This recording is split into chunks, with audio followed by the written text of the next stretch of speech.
Nah, kalau di Indonesia sendiri bener nggak sih dok katanya ini adalah kanker payudara. Ini rajanya dari kanker yang diidap oleh masyarakat Indonesia. Kanker payudara itu jadi salah satu kanker yang paling banyak, terutama untuk wanita ya. Untuk sahabat sehat, jangan lupa komen, subscribe, dan like di Agarilus Series.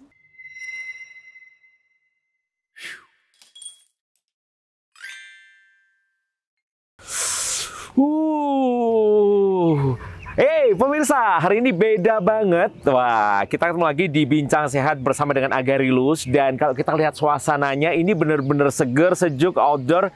Karena hari ini Arya lagi berada di Hortus Medicus Wellness Center, tepatnya di Tawangmangu, Karanganyar, Jawa Tengah. Dan kali ini episode spesial karena saya sudah bersama pakar atau dokter. Ya, ini adalah profilnya seorang dokter yang bergerak di bidang apa ya kalau boleh tahu. Nanti deh kita akan ngobrol-ngobrol langsung sama narasumber kita hari ini. Dan hari ini Arya berada di tempat ini akan membahas tema kita hari ini adalah seputar kanker. Kali ini artis Indonesia salah satunya Mbak Nunung atau kita mengenal dengan Nunung Sri Mulat ini terdiagnosa terkena yang namanya kanker. Nah, seperti apa pengobatannya dan mungkin ada ya pengobatan secara medis ataupun herbal yang mungkin cocok atau disarankan untuk penderita kanker ini. Langsung saja kita akan berkenalan dengan narasumber kita. Halo Dokter Danang. Waduh, alhamdulillah. Ini walaupun dingin ya kan, tetap ini luar harus biasa segar. loh. Ini Ya. AC aja kalah dokter. Iya betul. Ya. Dokter, kalau kita lihat tadi ya, ini di seputar ini ada banyak tanaman-tanaman obat atau herbal ya. Ini kearifan lokal dari Indonesia punya nih. Iya, inilah salah satu keunggulan kita Indonesia, harus bersyukur nih. Di sini gudangnya atau tempatnya untuk penelitian dan pengembangan tanaman obat dan obat tradisional. Luar biasa. Ini kalau tadi kita ngomongin tentang apa kanker Nunung Sri Mulat, nah nanti bisa kita cari tahu juga tanaman-tanaman apa mungkin yang bisa berkhasiat. Ada juga tanaman di sini. Betul. Luar biasa. Dokter, sambil kita jalan-jalan. Oke. Saya juga pengen lihat tanaman-tanaman yang ada di sini juga ya dokter ya. Iya, ini bisa. banyak sekali tanaman yang apa ya? Mungkin di rumah atau di apa kita tanam, tapi kita nggak tahu ya manfaat dari ini tuh seperti apa. Iya, betul. Nah, nanti kita berkeliling sambil menikmati sejuknya Tawangmangu. Dan ternyata dok, setelah tadi saya berputar-putar di sini melihat apa ya? Berbagai macam tanaman herbal yang bermanfaat, kita langsung ngobrol di sini dok. Oke. Nah, seperti tadi ya. Kita tahu bahwasannya seorang artis Nunung atau kita kenal dengan Mbak Nunung Sri Mulat ini didiagnosa mengalami yang namanya kanker payudara. Nah, kalau kita lihat angka kanker payudara di Indonesia ini sangat banyak sekali dok. Iya. Nah, itu juga ini penyebabnya apa sih dok? Apa nih? Gaya hidup atau memang faktor apa genetik apa nih? Oke. Secara umum kita bahas. Ya, kalau berbicara mengenai kanker, ya kan kita harus tahu dulu kanker itu apa ya. Jadi sel tubuh kita itu semuanya sebenarnya kan terprogram. Iya. Ya, kapan harus mati, kapan harus membelah diri dan sebagainya. Nah, yang disebut dengan kanker itu terjadi namanya mutasi genetik. Oke. Ya, ada mutasi genetik DNA kita yang mana dia menjadi berproliferasi atau membelah diri tanpa terkendali. Nah, tergantung dia di mana tempatnya. Kalau di payudara ya disebut kanker payudara ya. Misalkan di usus ya jadi kanker usus, di paru-paru bisa jadi kanker paru-paru. Betul. Intinya adalah selnya membelah diri tanpa terkendali. Membelah diri tanpa terkendali. Jadi tubuh tidak bisa mengendalikan sehingga dia kayak hidup sendiri, berkembang biak sendiri tanpa terkendali, dan itulah yang disebut menjadi sampai keganasan seperti itu. Menjadi ganas. Menjadi ganas, betul. Baik. Nah, berkaitan dengan apa penyebabnya apa? Sebetulnya kalau misalkan berbicara mengenai kanker payudara, penyebabnya sampai saat ini tentunya secara pasti belum diketahui secara spesifik. Tapi utamanya adalah karena terjadi mutasi genetik tadi. Mutasi genetik yang menyebabkan kanker tadi. Kanker tadi. Nah, itu nanti ada faktor pemicunya. Kenapa bisa timbul terjadinya mutasi? Benar. Apa pemicunya? Tentunya macam-macam juga kan, Mas. Nah, salah satunya tadi mungkin bisa faktor genetik, faktor lingkungan, atau faktor gaya hidup gitu, Mas. Nah, kalau di Indonesia sendiri bener nggak sih dok katanya ini adalah kanker payudara? Ini rajanya dari kanker yang diidap oleh masyarakat Indonesia. Iya, betul. Jadi kanker payudara itu jadi salah satu kanker yang paling banyak, terutama untuk wanita ya. Oke. Ya, jadi katakanlah 4 besar kanker itu, yang pertama adalah kanker paru. Ya, yang kedua adalah kanker kolorektal, yang ketiga adalah kanker payudara, dan yang keempat adalah kanker serviks. Jadi termasuk 4 besar, ya, kanker yang paling banyak di Indonesia. Wow. Jadi kalau angka kejadiannya juga itu setiap tahun kira-kira hampir 26.000. 26.000. Iya, atau katakanlah penderita kanker di Indonesia. Itu yang terdeteksi ya, Dok? Yang terdeteksi. Nah, yang datang berkunjung ke fasilitas pelayanan kesehatan sehingga bisa kehitung kan. Nah, biasanya kan kayak puncak gunung es ya, Mas ya. Nah, yang kelihatan itu cuma ujungnya, berarti mungkin bawahnya saja di bisa bawahnya jadi ya. banyak. Nah, Waduh, seperti ini jadi pemirsa jangan juga disepelekan ini ya. Dan yang paling penting juga selain termasuk tadi dikatakan sebagai pembunuh gitu ya, karena betul. Memang bisa menyebabkan fatalitas. Ya, orang yang terkena kanker biasanya juga akan menimbulkan efek yang serius kan. Nah, selain itu juga jangan lupa juga menyebabkan kanker yang lain apa? Kantong kering, Mas. Pengobatannya itu. Iya, betul ya. Oke, sebelum ke kantong kering, dokter. Tadi sudah disebutkan kanker payudara ini identik dengan menyerang wanita. Tapi apakah ada kemungkinan pria juga akan bisa terindikasi kanker payudara ini? Nah, pertanyaannya adalah yang punya payudara itu siapa? Laki atau perempuan atau dua-duanya? Dua-duanya, nah, dua-duanya punya payudara. Cuma ya kan kalau untuk laki-laki kan tidak berkembang. Tidak menonjol ya, tidak menonjol, betul. Nah, berarti ya kan disebutnya kanker payudara, yang punya payudara bisa kena. Jadi bukan cuma perempuan saja, tetapi juga laki-laki. Tapi secara persentase, hanya saja persentasenya ya kan untuk laki-laki sangat sedikit sekali. Sangat sedikit. Ya, mungkin di bawah 1%. Ya. Nah, kebanyakan adalah wanita. Karena apa? Di dalam wanita, di payudara wanita itu berkembang untuk tempat produksi ASI. Ya, yang namanya adalah lobulus dan juga salurannya namanya ductus. Nah, disitulah yang paling banyak kanker payudara itu berkembang. Jadi lebih banyak pada wanita. Tetapi juga jangan salah, bisa saja pria juga ada yang mengalami kanker payudara walaupun insidensinya sangat kecil sekali. Sangat kecil sekali. Oke. Nah, kalau kita berbicara ya, Mbak Nunung, ini kan juga terindikasi atau terdeteksi ini kanker payudara stadium 1 ke 2. Ini cara stadiumnya ini sudah di level mana nih, Dok? Warning ataukah masih bisa diatasi atau apa ya? Gitu. Nah, jadi kan berbicara mengenai kanker payudara, ya kan selama ini kan mungkin masyarakat, oh stadium 1, 2, 3, 4, bedanya apa ya? Saya ada di mana? Ya kemudian yang paling bahaya itu apa? Nah, itulah yang dinamakan staging, ya, staging atau stadium. Baik. Nah, untuk menentukan itu stadium 1, 2, 3 atau 4, tentunya diperlukan pemeriksaan terlebih dahulu. Pemeriksaan terlebih dahulu. Nah, pemeriksaannya itu atau sendiri? Harus medis. Oh, harus medis. Staging itu harus dengan pemeriksaan medis. Oke. Nah, semakin besar stadiumnya berarti semakin parah. Nah, jadi kalau stadium 1 dibanding stadium 4 itu lebih parah stadium 4. Lanjutnya stadium 4. Lalu bedanya apa, Mas? Nah, bedanya jadi semuanya itu dilihat dari namanya TNM. TNM apa itu? TNM itu apa? T itu adalah tumor. N itu adalah node. Node itu adalah kelenjar getah bening. Kemudian M itu adalah metastasis. Metastasis atau penyebaran. Nah, dikatakan stadium 1 itu adalah berarti yang stadium awal. Berarti masih awal. Ini biasanya ciri-cirinya adalah tadi dari T-nya, tumornya itu ukurannya kurang dari 2 cm. Kurang dari 2 cm. Ya, betul. Kemudian dari kelenjar getah beningnya, karena kanker kan bisa menyebar tuh. Nah, kelenjar getah beningnya biasanya juga belum terdampak. Nah kemudian nanti kalau berlanjut ke stadium 2 biasanya 2 sampai 5 cm. Nah, kemudian juga akan ada menyebar ke kelenjar getah bening yang dekat, misalkan di ketiak, seperti itu. Nah, stadium 3 berarti ukurannya juga lebih besar lagi. Nah, dan juga nanti penyebarannya kelenjar getah beningnya lebih banyak lagi. Nah, kalau sampai yang terakhir stadium 4 itu sudah ada namanya metastasis. Metastasis artinya adalah menyebar dari jauh dari tempat asalnya.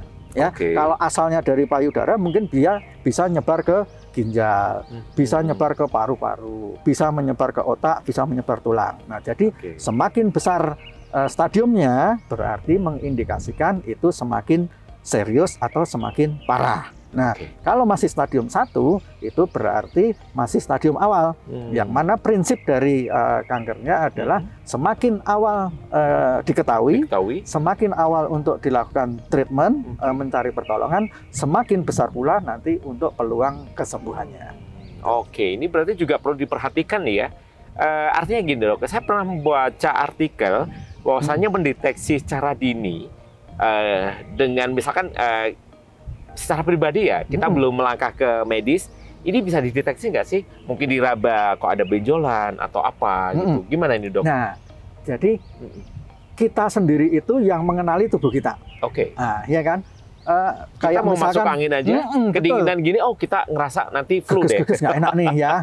Nah, kalau yang cancer gimana nih? Yang cewek-cewek ya kan bercermin tiap hari, alisnya tidak simetris saja, dia tahu ya kan, wah miring 1 cm. Apalagi di dalam tubuh nah, kita ya. ini kita analogikan juga untuk pemeriksaan payudara. Tentunya yang paling mengenal untuk payudara adalah dirinya sendiri. Makanya ada istilah periksa payudara sendiri ya, bukan periksa payudara tetangga ya Mas ya. Nanti kasusnya beda nih, ya, tetapi periksa payudara sendiri atau yang kita sebut dengan sadari. Oke. Step-stepnya nih gimana nih? Step-stepnya sebetulnya sederhana sekali, yaitu melihat dan meraba. Melihat dan meraba. Beda sama duit ya dok? Iya betul, dilihat, diraba, diterawang. Nah, ini nggak perlu diterawang nih. Jadi melihat dan meraba. Nah, terus melihat berarti secara fisik dulu. Ada langkah-langkahnya.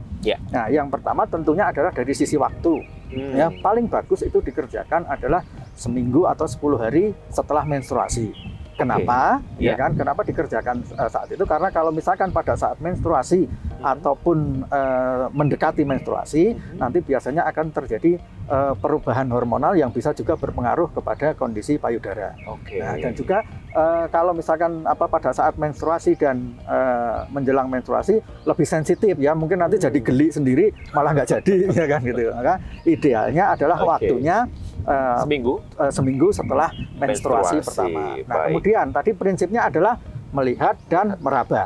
Nah, pertama adalah tentunya lihat di depan cermin, tentunya dibuka ya Mas ya semuanya ya, karena untuk melihat payudaranya ya. Nah, karena sendiri kan nggak usah malu-malu ya kan. Nah, di depan cermin berdiri, ya berdiri dulu ya kan, kayak siap gerak. Nah, seperti tentara itu. Nah, dilihat ya kan, lihatlah simetrisnya gimana, ya kan?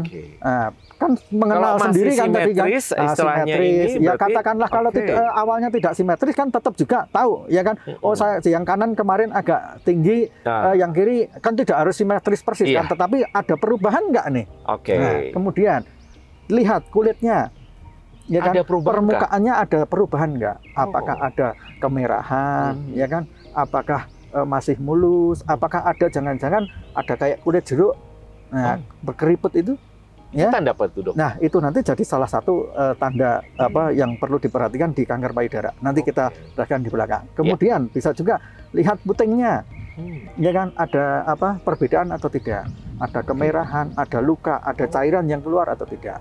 Nah itu dari sisi untuk kita lihat. Nah ini masih siap dulu ya. Nah seperti itu. Nah kemudian baru tadi setelah dilihat adalah diraba. Nah, diraba itu untuk karena salah satu gejala yang paling sering kanker payudara adalah adanya benjolan. Adanya benjolan di dan payudara, benjolan ya? Itu misalkan pada tahap awal atau masih kecil, dilihat dari luar nggak kelihatan. Nah, jadi harus dirasakan. Nah, betul dirasakan. Nanti bisa naik turun ataupun searah jarum jam secara bergantian kanan dan kiri. Itu akan terasa ya dok? Akan teraba, betul. Makanya walaupun kenali masih kecil ya, 2 cm bisa teraba, betul. Nah, kemudian setelah siap posisi tadi berdiri, bisa juga nanti dibantu. Kalau untuk melihat payudara yang kanan, ya kan, bisa juga nanti, nah seperti ini ya di posisinya di. Nah, kalau tadi kan ya begini kan Mas ya. Nah, kemudian kanan, nah nanti juga kembali ya. Nah, diraba sendiri dengan tangan kirinya ya. Betul. Nah, sebaliknya kalau misalkan ingin meriksa yang payudara kiri, tangan bisa kiri juga yang diangkat dengan nanti sambil di situ. Sama langkahnya juga, perhatikan setiap ada perubahan dari biasanya harus menjadi perhatian. Nah, kemudian posisi yang ketiga setelah itu bisa dengan posisi berbaring. Telentang. Iya, telentang. Ya, posisi telentang berbaring, diganjal bantal di punggungnya. Oke, Ya, jadi yang agak mau degek diperiksa gini ya? gimana? Nah, Oke. sama juga, ya kan? Diraba, ya kan? Naik turun, ya kan? Dan juga berkeliling seperti Berkeliling. itu. Nah, Oke. harapannya adalah karena para ibu-ibu, para remaja putri dan sebagainya, para wanita yang mengenali tubuhnya, ya kan, kan sudah jadi hafal ini. Ini ada suatu perbedaan. Ada ini. something. Ada ya? something ini, Oke. jadi bisa merasakan. Kalau ada tanda-tanda yang lain dari biasanya, bisa juga nanti untuk berperiksa lebih lanjut. Oke. Ya. Kalau aduh saya nggak enak meriksa payudara sendiri, bisa ke tenaga medis. Oke. Ya, namanya sadanis. Sadanis. Iya, Ada periksa kepanjangannya nih. payudara tenaga medis. Oke, Seperti itu. Jadi sadanis ya. bisa minta bantuan ke tenaga medis, bisa ke dokter atau ke Oke. bidan untuk melakukan sebetulnya Pengecekan prinsipnya hal tadi yang ya. sama seperti itu Oke. tadi. Tapi nih dok, pertanyaannya, mungkin ciri yang lebih ini ada kerasa, ada orang Jawa bilang sedut-sedut atau rasa ngilu atau memang tidak ada rasanya nih benjolan nih dok? Nah, jadi gejala kanker payudara, gejala itu adalah apa yang dirasakan oleh pasien ya. Oke. Nah, biasanya di tahap awal itu memang masih asimptomatis atau nggak kerasa, Mas. Mungkin yang pertama yang paling sering adalah teraba benjolan. Ya. Nah, benjolannya itu bisa di payudara kanan maupun di payudara kecil, ya, baik kecil maupun yang besar. Biasanya yang paling pertama keluhannya adalah benjolan. Benjolan. Ya, karena baik. secara umum harusnya tidak ada benjolan. Nah, kemudian setelah itu bisa juga timbul ada rasa nyeri, ya. Ada rasa nyeri, rasa panas. Nah, seperti itu. Cuma nyeri panasnya ini juga kadang relatif, tiap orang tidak sama-sama ya? berbeda-beda. Betul. Nah, kemudian bisa juga kalau misalkan yang agak lanjut, nah ini bisa tadi muncul keriput seperti kulit jeruk. Ya, bayangkan kulit jeruk itu ada keriput-keriputnya itu. Muncul ya, di atau, sini. muncul di kulit payudaranya. Bisa juga adalah putingnya tertarik ke dalam, blesek. Nah, kalau orang Jawa bilang. Blesek. Ya, blesek.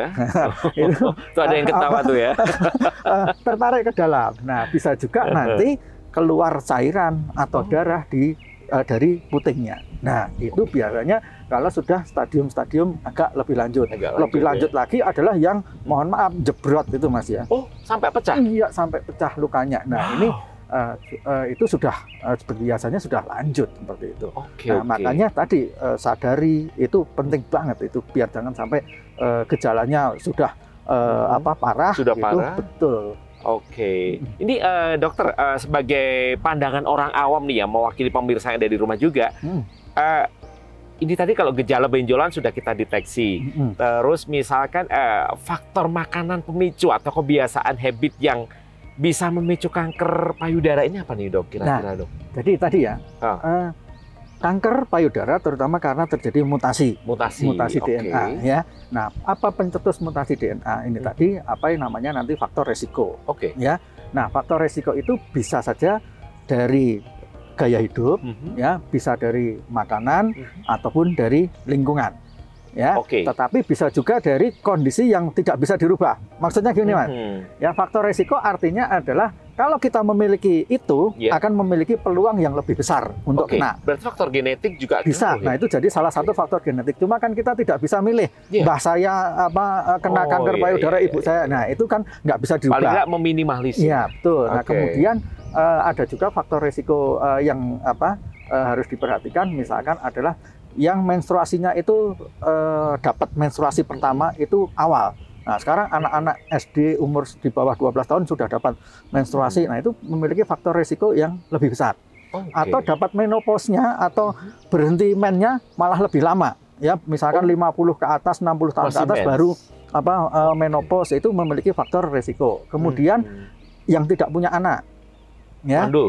Yang tidak punya anak. Kemudian juga yang terlambat punya anak, misalkan umur 35 tahun ke atas, itu juga memiliki faktor resiko yang lebih besar. Tapi tidak otomatis loh ya. Maksudnya tidak otomatis, kalau saya punya anaknya itu nanti kena, enggak. Artinya faktor resiko tadi ya, memiliki peluang yang lebih besar. Nah, kemudian terkait dengan gaya hidup, ya, lifestyle. Nah, otomatis terjadinya mutasi genetik itu juga bisa ditimbulkan karena gaya hidup yang kurang sehat, ya misalkan terkait dengan merokok, minum alkohol, Makanan kurang nggak sehat. istirahat, makanan tidak sehat. Nah, itu semuanya nanti akan berperan. Jadi multifaktorial. Multifaktorial Nah, ya. jadi Baik. tidak bisa karena satu hal terus nanti jadi kanker. Jadi memang berbagai faktor itu Baik. bisa berkombinasi. Nah, kalau kita ada faktor resiko itu berarti harus hati-hati. Hati-hati. Dan tadi faktor resiko ada yang bisa dirubah. Nah, Contohnya terkait apa nih, Dok? gaya hidup, Oke. pola makan itu kan bisa kita Bisa modifikasi. kita ubah ya. Ya, Oke, betul. oke. Nah, kalau kita ngomong-ngomong ya, kadang banyak kan kebanyakan makan ini atau makanan ini nanti menimbulkan kanker atau kanker. Nah, apakah dari salah satu pemicu makanan atau bahan kimia, kita tahu kanker kan banyak. Kita konsumsi akhirnya menimbulkan kita ada peluang kanker ini nih. Akhirnya juga akan timbul atau seperti apa nih, Dok? Ya, itu sebetulnya ada istilah namanya zat karsinogenik. Ya, karsinogenik itu artinya apabila dimakan dalam jangka waktu yang lama, kemudian juga dalam terus-menerus bisa menimbulkan resiko yang lebih besar. Tetapi tidak otomatis juga, ya. Nah, butuh kebanyakan proses, ya betul, kebanyakan zat-zat karsinogenik itu biasanya adalah dari makanan yang olahan atau pengawet. Oke, olahan dan pengawet. Iya, betul. Baik. Jadi yang disimpan lama. Nah, karena biasanya untuk pengawet itu kan ada penambahan zat-zat aditif, ada penambahan zat-zat kimia dan sebagainya. Yang mana itu kalau dikonsumsi dalam jangka waktu yang lama bisa juga menjadi zat karsinogenik. Tetapi tidak otomatis juga, tetap butuh proses ya betul. Jadi dia memberi kontribusi seperti itu. Ya, tapi tidak otomatis. Baik. Oh, saya makan ini nanti jadi kanker bayi, enggak. Cuma peluang untuk resiko terkena jadi lebih besar dibanding yang tidak mengkonsumsi itu. Baik. Waduh, ini kita kalau berbicara makanan dia di zaman sekarang ini kita serba salah, Dok ya. Iya. Mau makan daging, dagingnya udah olahan nih dalam bentuk frozen food atau apa. Tapi kita tidak mengecharge yang seperti itu kurang bagus gitu. Cuman memang zamannya serba praktis. Iya. Oke. Nah, sekarang setelah kita tadi jalan-jalan di sini nih banyak sekali beberapa jenis tanaman atau obat-obatan herbal yang ditanam di sini. Nah, kira-kira nih, Dok, boleh kita bahas sedikit nih. Tanaman apa yang paling nggak bisa menjaga atau memprotek istilahnya sedia payung sebelum hujan nih? Apa nih? Ya. Jadi gini ya, untuk perlu digarisbawahi juga ya bahwa semakin awal kanker payudara diketahui, mendapatkan treatment yang awal, semakin besar peluang untuk terjadi kesembuhan. Oke. Nah, yang pertama yang perlu digarisbawahi adalah bahwa untuk sampai sekarang saat ini golden standard untuk terapi kanker, nah misalkan masih stadium awal yang bisa dilakukan operasi atau pembedahan, ya udah diangkat saja seperti itu. Oke. Ya, Diangkat. Diangkat. Kalau misalkan masih kecil, ya kan cuma tunggal kankernya atau tumornya tadi diangkat sudah. Ya, kalau misalkan lebih besar atau sudah agak menyebar, mungkin diperlukan tambahan misalkan kayak kemoterapi atau radioterapi itu bisa. Itu tetap harus dikerjakan. Ya, tetap harus melewati itu harus ya. Melewati itu ya karena sudah ada penelitian untuk terkait dengan survival 5 years-nya ya. Jadi daya tahan kalau nanti sampai melakukan terapi itu umurnya tetap lebih panjang ya dibanding yang tidak. Ya. Nah, kemudian gimana kalau mau memanfaatkan tanaman obat atau obat herbal? Bisa saja ya. Semuanya nanti bertujuan untuk saling mendukung ya. Support ya. Iya, saling supporting. Nah, tujuan dari penggunaan herbal ya, saya kira bisa untuk pertama ya kan sebagai ajuvan terapi atau terapi tambahan, Mas. Tetap menjalani pengobatan yang konvensional atau pengobatan modern, tetapi bisa juga ditambah untuk memperkuat pengobatan konvensionalnya. Nah, beberapa tanaman obat yang bisa dipakai dan juga sudah ada beberapa data penelitian yang bersifat anti kanker. Contohnya adalah misalkan kunir putih. Ya, itu sudah banyak. Ya, kunir putih memiliki kandungan kurkumin. Ya, kurkumin itu zat anti kanker, antioksidan, antiinflamasi, anti peradangan. Kunyit putih ya, Dok? Kunir putih. Ya, kemudian juga bisa ada juga, ya kan? Itu gimana pengolahannya? Kayak dibikin minuman atau? Nah, gini, kalau untuk berkhasiat sebagai terapi, tentunya harus diekstraksi, Mas. Diekstraksi. Iya, jadi betul. tidak langsung dimakan, tidak langsung atau dimakan dibikin atau dibikin minuman itu nanti dosisnya sangat kecil sekali. Ya. Nah, terus kapan Beda saya ya? harus ekstraksi itu? Ekstrak itu adalah mengambil sari Oke, intisarinya Ya, justru betul. lebih yang bermanfaatnya Iya, ya, Dok, ya? jadi tidak Oke. perlu makan seutuhnya, cukup diambil sarinya. Nah, kalau misalkan repot-repot, yang ngapain harus makan banyak? Iya. Bisa saja itu banyak suplemen misalkan yang mengandung kunir putih di pasaran Indonesia juga sudah banyak. Oke. Ya, sudah ada industri obat tradisional seperti itu. Ya, selain itu misalkan juga ada rumput mutiara. Rumput mutiara. Rumput mutiara. Oke. Nah, ini juga memiliki sifat untuk anti kanker. Dia memicu apoptosis namanya. Apoptosis itu biar kankernya bunuh diri. Waduh. Nah, seperti itu. Bisa nih ya? Ya, bisa ya. Nah, jadi Oke. banyak tanaman herbal yang bisa Ah. berkhasiat untuk anti kanker yang bisa dimanfaatkan juga untuk kanker payudara. Nah, selain itu tentunya juga adalah bagaimana misalkan ya kan pada orang yang sehat ya kan mencegah biar tidak terjadi, karena tadi kan prinsip dari kanker kan terjadi mutasi genetik biasanya karena adanya zat-zat antioksidan. Betul. Ada oksidan ya yang masuk, perlu penangkal. Nah, perlu penangkal itu berarti harus meningkatkan daya tahan tubuh. Oke. Ya. Nah, bisa pakai misalkan yang mengandung pegagan, ya, propolis. Nah, itu bisa juga dimanfaatkan. Oke. Ya. Dan juga selain itu, misalkan untuk yang penyintas, yang sudah menjalani pengobatan, ya sudah selesai. Terus saya mau ngapain lagi biar nggak kambuh? Itu bisa juga dimanfaatkan. Nah, jadi menggunakan konsumsi obat tradisional atau herbal. Jadi perannya bisa saja di dalam pengobatan untuk mendukung terapi pengobatan yang utama kedokteran, bisa untuk pencegahan, ya kan, bisa juga untuk pencegahan kekambuhan. Nah, jadi promotif preventifnya juga bisa, gitu Mas. Nah, bagus banget kan itu Indonesia ini ya. Luar biasa ya. Pemirsa dan juga pendengar di rumah, kita sudah bersama-sama ngobrol bareng bincang sehat bersama dengan Dokter Danang, dan ini luar biasa ya dokternya. Dari yang kita nggak tahu, kita jadi tahu ternyata banyak sekali di sekitar kita tanaman herbal yang bisa kita manfaatkan, dokter ya. Luar biasa. Ya pemirsa, terima kasih untuk meluangkan waktu ngobrol kita bersama dengan Agarilus, dan jangan lupa untuk selalu saksikan kita di media sosial kita, di IG dan TikTok di Agarilus Series, dan juga di Facebook dan YouTube di Agarilus Official. Dan jangan lupa untuk komen atau pengen menyampaikan saran dan kritik, bisa langsung menghubungi di official kita atau di Facebook Agarilus dan juga di media sosial semuanya. Baik dokter, terima kasih banget. Sehat selalu buat semuanya ya. Saya Erpan Sawa, terima kasih dan sampai jumpa.